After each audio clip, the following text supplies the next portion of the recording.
Hello mga ka-idol. Ito yung kaganapan dito sa Tower 1, the Capitol Building dito sa Luhas Park. Kahapon, punta sana kami ni Baby sa park kasi everyday kami pinapapunta ni Amo sa park. Morning at saka afternoon. In the morning, after namin mag-breakfast, naka-ready na kaming lumabas. Pero nung binuksan ko yung main door ay nag-a-alarm na yung fire alarm emergency. So, hindi kami natuloy dahil lahat ng left ay out of service na. So, nag-stay kami dito sa loob ng kwarto. And yan pong kaganapan sa 63 floor po yung may emergency, pero sa 23 floor kami sa baba lang. Pero wala pa akong idea niyan kung saan yung sunog. Pero naamoy-amoy ko na sa may main door yung fire smoke na sobrang sakit sa ilong, sakit sa ulo, masakit sa lalamunan. Ayun. Ayan.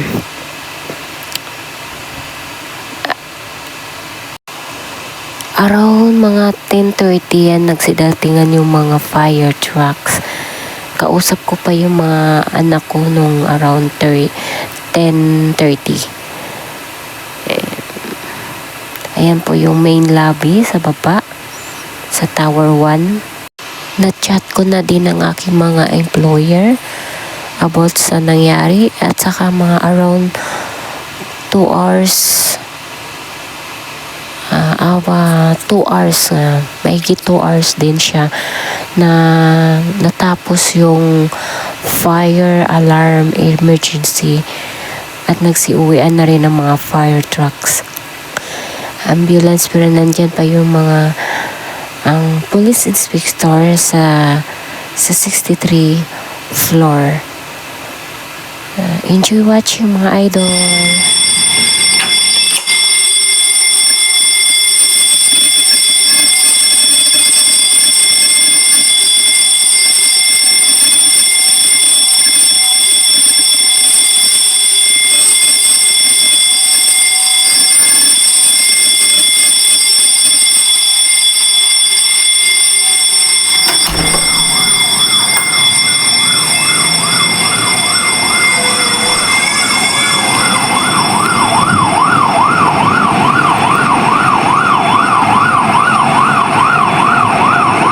Ayan, pang-pito na yan, pang-pito fire truck mga idol na dumating.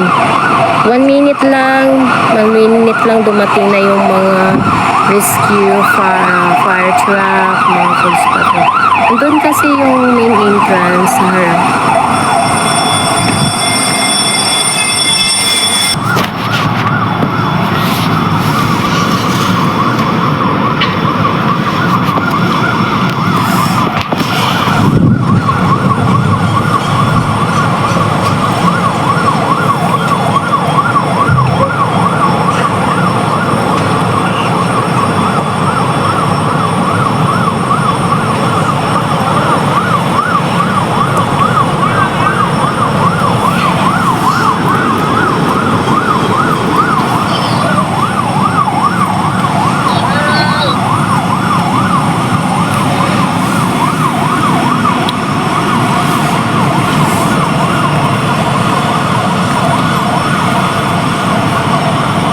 Nakatingin dito ng ano dyan.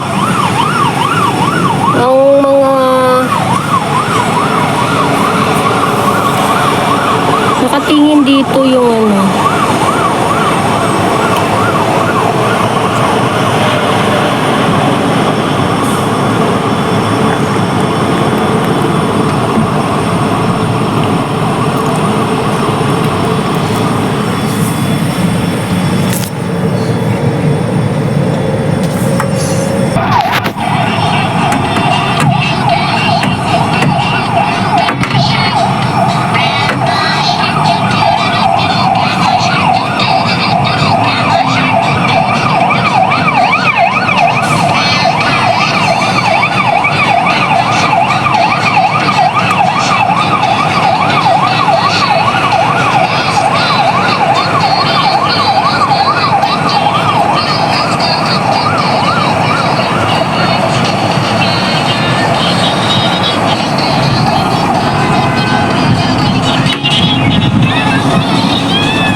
to feel. Still have a fire alarm emergency. I think there's a fire. Tulog na yung alaga ko niyan. Tapos, ayan, nagka-chat ko yung mga employer ko. Tapos, kumuha ko ng video para may update sila. Pasensya na mga idol dahil sobrang kabado na ako niyan that time dahil sa amoy. Kasi wala pa talaga akong idea niyan kung saan banda. Pero, sobrang baho na talaga yung amoy niya sa may main door. Ayan. Hindi ako nagpanic. Pero nung hindi na ako gaano makapagsalita kung ano sasabihin ko sa video ito. Kasi parang yung kalamnan ko ay namamanhid. Pero hindi ako nagpapapanik.